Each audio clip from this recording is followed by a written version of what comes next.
வணக்கம். மனித உடல்ல பல விதமான அமைப்புகள் இருக்கு. அதாவது ஆங்கிலத்துல சிஸ்டம் அப்படின்னு சொல்லிட்டு சொல்லுவோம்.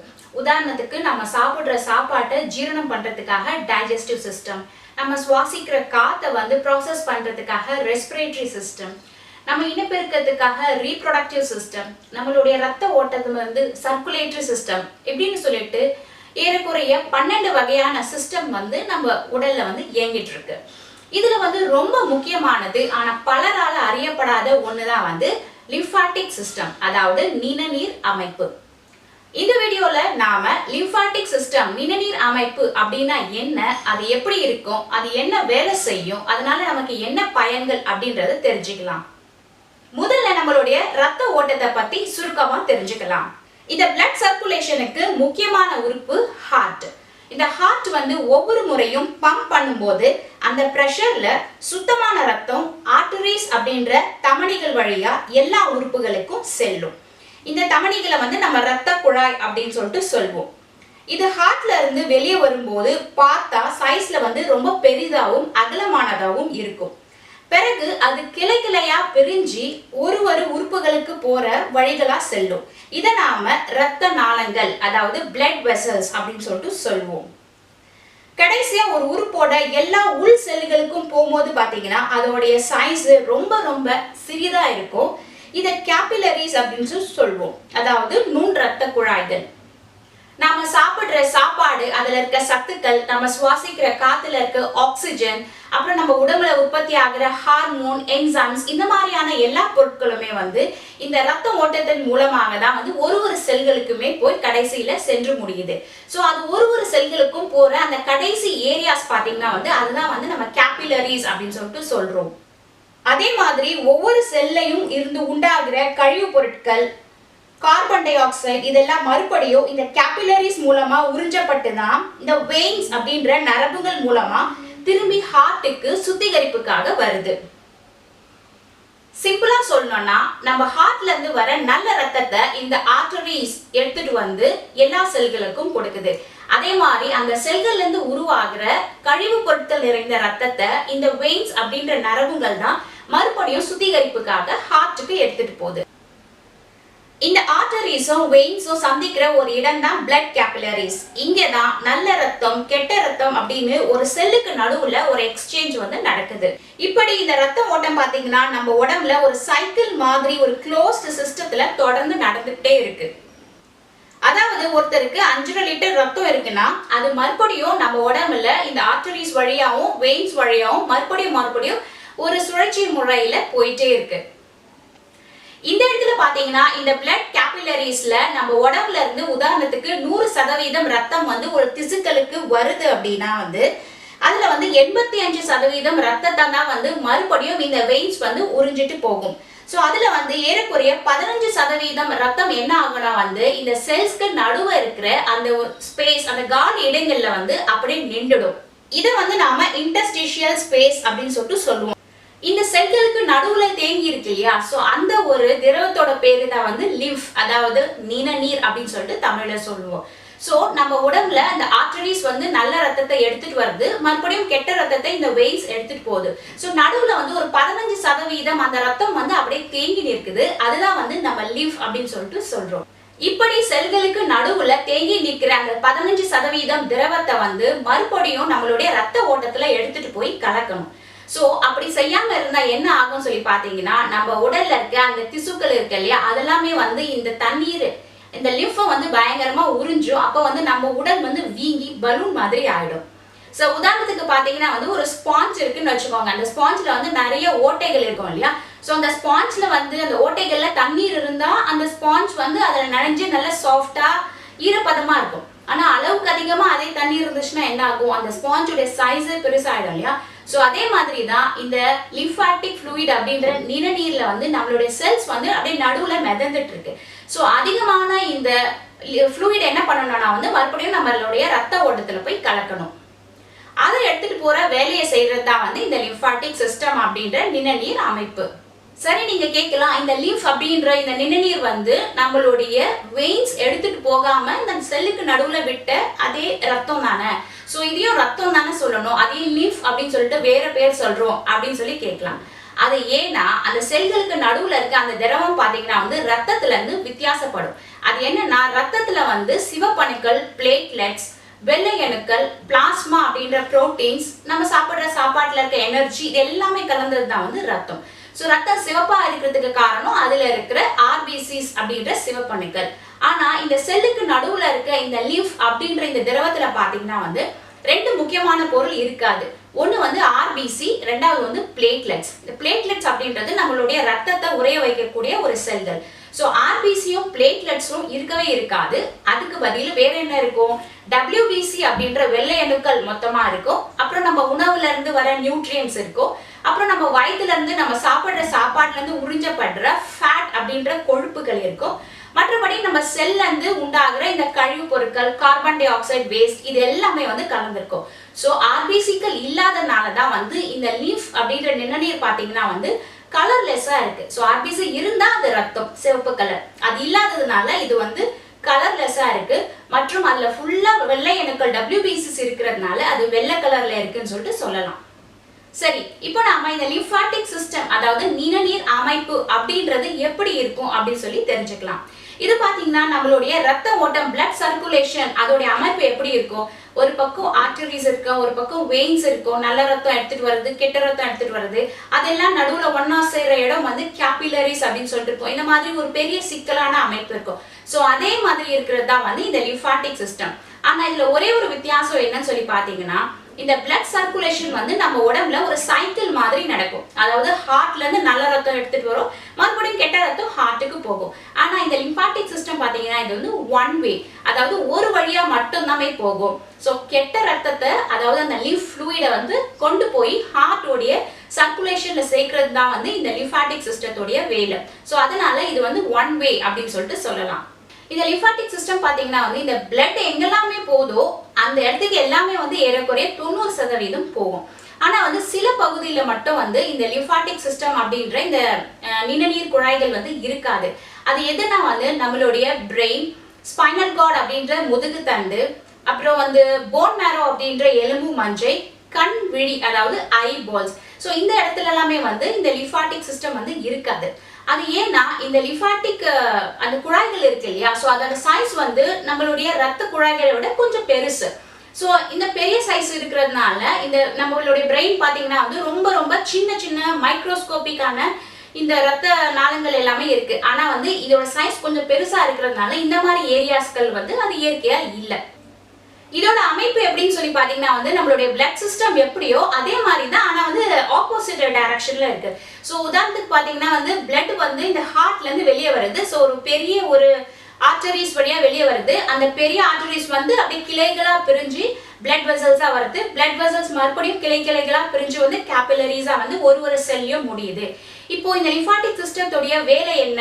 நம்மளுடைய அந்த திசுக்கள்ல இருந்த அந்த 15% அந்த திரவத்தை வந்து மறுபடியும் எடுத்துட்டு போய் ஹார்ட்ல சேர்க்கிறது தான்.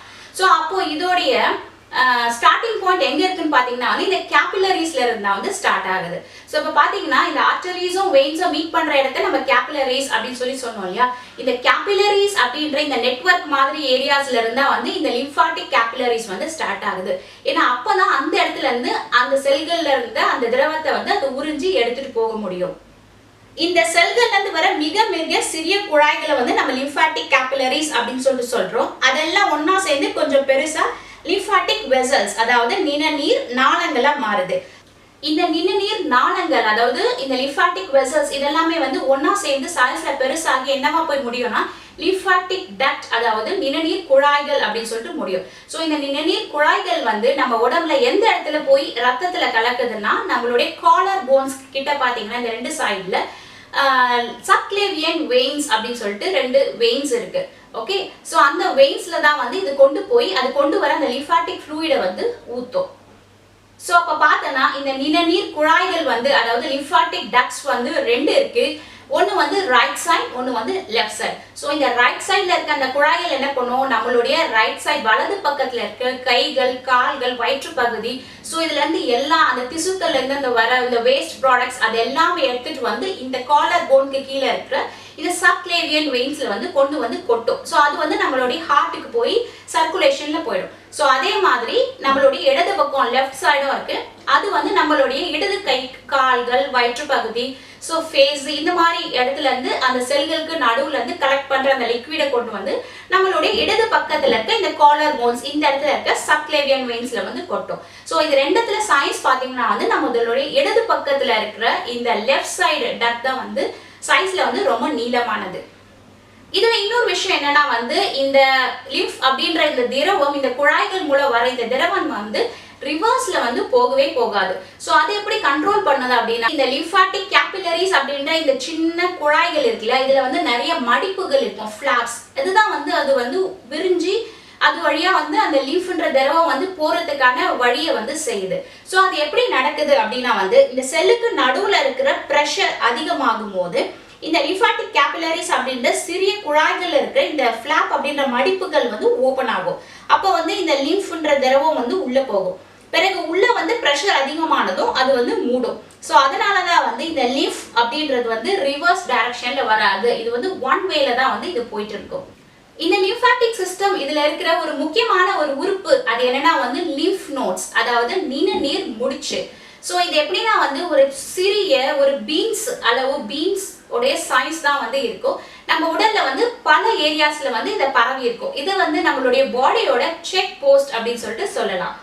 இந்த லிம்ஃபாட்டிக் நோட்ஸோட வேலை என்னன்னா அந்த லிம்ஃப் அப்படின்ற அந்த திரவத்துல ஏதாவது பாக்டீரியாவோ கேன்சர் செல்களோ இந்த மாதிரி உடம்புக்கு தீமை ஏற்படுத்தக்கூடிய ஏதாவது பொருட்களோ இருக்குதா அப்படின்னு செக் பண்றதுதான். அதை செய்யறதுக்கு இந்த நிணநீர் முடிச்சுக்கள்ல நிறைய லிம்போசைட்ஸ் அப்படின்ற ஒரு வகையான செல்கள் இருக்கும். ஸோ இந்த செக் போஸ்ட்ல இருக்க அந்த செல்களுடைய வேலை என்னன்னா அந்த திரவத்துல ஏதாவது பாக்டீரியா இருக்கா, வைரஸ் இருக்கா, கேன்சர் இருக்கா, வேற வகையான கிருமிகள் இருக்கா அப்படின்னு சொல்லிட்டு அதை பார்த்து அதை அழிக்கிறது தான் வந்து அதோடைய வேலை. ஸோ ஒன்ஸ் அந்த இடத்துல வந்து அந்த ஃபில்டர் அந்த கிளியரன்ஸ் எல்லாமே முடிஞ்ச பிறகு அந்த லிம்ஃப் வந்து போய் மறுபடியும் நம்மளுடைய ரத்த ஓட்டத்துல கலக்கும். நம்மளுடைய உடம்புல பாத்தீங்கன்னா ஏறத்தாழ 500ல இருந்து 700 எண்ணிக்கையில வந்து இந்த லிம்ஃப் நோட்ஸ் வந்து வேற வேற இடத்துல வந்து பரவி இருக்கு. சோ இது வந்து ஒரு ஆளுக்கும் இதோட எண்ணிக்கை வந்து மாறுபடும். சோ ஏறத்தாழ ஒரு ஆளுக்கு வந்து 600 அப்படின்ற எண்ணிக்கையில வந்து இந்த லிம்ஃப் நோட்ஸ் வந்து இருக்கு. இந்த நிணநீர் முடிச்சுக்கள் அப்படின்ற லிம்ஃப் நோட்ஸ் பாத்தீங்கன்னா நம்மளுடைய உள் உறுப்புகள், அதாவது உடலுடைய உள் உறுப்புகள், நம்மளுடைய ஹார்ட்டுக்கு கிட்ட, நம்மளுடைய லங்ஸ்க்கு கிட்ட, கிட்னிக்கு கிட்ட இந்த மாதிரியான உள்புற ஏரியாஸ்களையும் இருக்கும். அது மட்டும் இல்லாம நம்மளுடைய அப்டோமினல் கேவிட்டி அப்படின்ற இந்த வயிற்று பகுதிகள்ல வந்து நிறைய இருக்கும். சோ இத வந்து நம்ம எளிதா பார்க்கணும்னா நம்மளுடைய அக்கல் மற்றும் தொடை பகுதி இந்த ஏரியாஸ்கள்ல பாத்தீங்கன்னா இந்த லிம்ஃப் நோட் வந்து நல்லா தெரியும். சோ அதனாலதான் நம்ம உடம்பு சரியில்லை, ஏதாவது இன்ஃபெக்ஷன், காய்ச்சல் அப்படின்னு சொல்லிட்டு டாக்டர் கிட்ட போனோன்னு அவங்க முதல்ல என்ன பண்ணுவாங்கன்னா வந்து இந்த இடத்துல வந்து நல்லா அழுத்தி பார்ப்பாங்க, ரெண்டு சைட்லுமே வந்து அழுத்தி பார்ப்பாங்க. அது ஏன்னா வந்து அங்க இருக்கிற அந்த நிணநீர் முடிச்சு வந்து வீக்கம் ஏற்பட்டிருக்கா, அதாவது நெறி கட்டுறது அப்படின்னு சொல்லிட்டு நம்ம சொல்லுவோம். சோ அந்த வீக்கம் ஏற்பட்டிருக்கா அப்படின்னு சொல்லி தான் வந்து அதை டெஸ்ட் பண்றது. அது ஏன் அதை பாக்குறாங்க அப்படின்னா வந்து இந்த லிம்ஃப் நோட்ஸ்ல தான் வந்து ஒரு பாக்டீரியாவோ வைரஸோ போனா அது வந்து அதை அட்டாக் பண்ணி அழிக்க ட்ரை பண்ணும் அப்படின்னு சொல்லிட்டு நமக்கு தெரியும்ல. சோ ஒரு இன்ஃபெக்ஷன் ஏற்படும் போது இதோட சைஸ் வந்து பெருசாகும். ஏன்னா வந்து அந்த இடத்துல வந்து அது ரொம்ப ஆக்டிவா வேலை செய்யுது. அந்த நோய் கிருமியை தாக்குறதுக்காக அது வந்து பயங்கரமா வந்து அதிக அளவுல டி செல்களை ப்ரொடியூஸ் பண்ணுது. சோ அப்போ வந்து அதோட சைஸ் வந்து பெருசாகும். சோ அதனாலதான் வந்து அந்த இடத்துல வந்து செக் பண்ணி பாக்குறாங்க. முக்கியமா பாத்தீங்கன்னா வந்து சின்னம்மை அப்படின்ற சிக்கன் பாக்ஸ், HIV இந்த மாதிரியான இன்ஃபெக்ஷன்ல ஏற்படும் போது பாத்தீங்கன்னா நம்ம உடம்புல இருக்க இந்த லிம்ஃப் நோட்ஸோட சைஸ் எல்லாம் வந்து பெருசாயிடும். அது மட்டும் இல்லாம சாதாரணமா நமக்கு இங்க தொண்டை புண் ஏற்படுத்தக்கூடிய ஸ்ட்ரெப்டோகாக்கல் த்ரோட் இன்ஃபெக்ஷன் அப்படின்னு சொல்லுவோம். இது ஒரு வகையான பாக்டீரியல் இன்ஃபெக்ஷன், தொண்டை புண் ஏற்படுத்தும். சோ அந்த சமயத்துல எல்லாம் பாத்தீங்கன்னா வந்து இந்த தொண்டையில இங்க சுத்தி இருக்கிற இந்த லிம்ஃப் நோட்ஸோட சைஸ் எல்லாமே பாத்தீங்கன்னா வந்து வீங்கி இருக்கும். அது மட்டும் இல்லாம கேன்சர் பேஷண்ட்ஸ்க்கு முக்கியமா வந்து கேன்சர் கண்டுபிடிக்கிறதுக்கான ஒரு அறிகுறி என்னன்னா வந்து இந்த லிம்ஃப் நோட்ஸ் வந்து வீக்கம் இருக்கும். ஸோ உடல்ல பல வகையான ஏரியாஸ்ல வந்து இந்த லிம்ஃப் நோட்ஸ் வந்து வீங்கி இருக்கும். ஏன்னா வந்து அந்த கேன்சர் செல்களுக்கு அகெயின்ஸ்டா வந்து அது போராட ட்ரை பண்ணுது அப்படின்னு சொல்லிட்டு அது அர்த்தம். ஸோ கேன்சர் அப்படின்ற ஒரு ஸ்டேஜ் இருக்குன்னா வந்து அவங்களுக்கு வந்து இந்த நிணநீர் முடிச்சுக்கள்ல வந்து நல்ல வீக்கம் ஏற்படும். நம்மளுடைய உடம்புல இந்த லிம்ஃபாட்டிக் நோட்ஸ் இந்த நிணநீர் முடிச்சுக்கள் மட்டும் இல்லாம நம்மளுடைய உடம்புல இந்த பாக்டீரியாக்கள், வைரஸ்கள் இந்த மாதிரியான நோய் கிருமிகள் வருதா அப்படின்றத செக் பண்றதுக்கான நிறைய செக் போஸ்ட்கள் வந்து பல ஏரியாஸ்லயும் இருக்கு. சோ அதெல்லாம் என்ன அப்படின்னு சொல்லி பார்த்தனா வந்து ஸ்ப்ளீன் அப்படின்ற மண்ணீரல், தைமஸ் அப்படின்ற ஒரு உறுப்பு, போன் மேரோ அப்படின்ற எலும்பு மஞ்சை, டான்சில்ஸ். ஸோ இந்த மாதிரியான உறுப்புகள் எல்லாமே பார்த்தீங்கன்னா வந்து இந்த எல்லா செல்கள்லையும் இது எல்லாத்துலேயுமே வந்து WBC அப்படின்ற வெள்ளை அணுக்கள் வந்து உற்பத்தி செய்யும். ஸோ இந்த உறுப்புகள் எல்லாத்தையுமே வந்து நம்ம லிம்ஃபாய்ட் ஆர்கான்ஸ் அப்படின்னு சொல்லிட்டு சொல்லுவோம். அதாவது இந்த நிணநீர் அமைப்பை சேர்ந்த உறுப்புகள். இப்போ இந்த லிம்பாட்டிக் சிஸ்டத்தோடைய பயன்கள் என்ன அப்படின்னு சொல்லி பார்த்தோம்னா, முதல்ல இது நம்மளுடைய உடம்புல இருக்க ஒரு மிகப்பெரிய வடிகால் அமைப்பு, அதாவது ட்ரைனேஜ் சிஸ்டம் அப்படின்னு சொல்லிட்டு சொல்லலாம். ஏன்னா நம்மளுடைய செல்களுக்கு நடுவுல இருக்க அந்த வேஸ்ட் ப்ராடக்ட்ஸ், அந்த டாக்ஸின்ஸ், கெமிக்கல்ஸ் அது எல்லாத்தையுமே எடுத்துட்டு வந்து நம்மளுடைய ரத்த ஓட்டத்துல மறுபடியும் சுத்திகரிப்புக்காக கொடுக்குது. ஸோ அதனாலதான் வந்து இதை ட்ரைனேஜ் சிஸ்டம் அப்படின்னு சொல்லிட்டு சொல்லலாம்.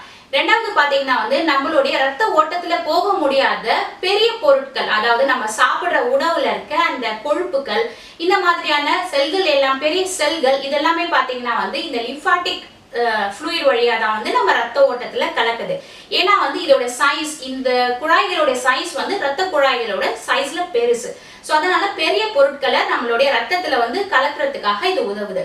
மூணாவது பாத்தீங்கன்னா வந்து நம்மளுடைய ரத்தத்துல இல்லைன்னா வந்து நம்மளுடைய பாடி சிஸ்டம்ல இருக்கிற ஒரு மிகப்பெரிய ஸ்கேனிங் மெக்கானிசம் அப்படின்னு சொல்லிட்டு சொல்லலாம். ஏன்னா வந்து இந்த லிம்ஃப் நோட்ஸ் அப்படின்ற இந்த நிணநீர் முடிச்சுக்கள்ல தான் நம்ம உடம்புல ரத்தத்துல கலக்கிற பிளட்ல இருக்கிற பாக்டீரியா, வைரஸ், நோய் கிருமிகள், கேன்சர் செல் இது எல்லாமே வந்து அழிக்கிறதுக்கான ஒரு மேஜரான ஒரு வேலையை செய்யறது வந்து இந்த லிம்ஃப் நோட்ஸ்.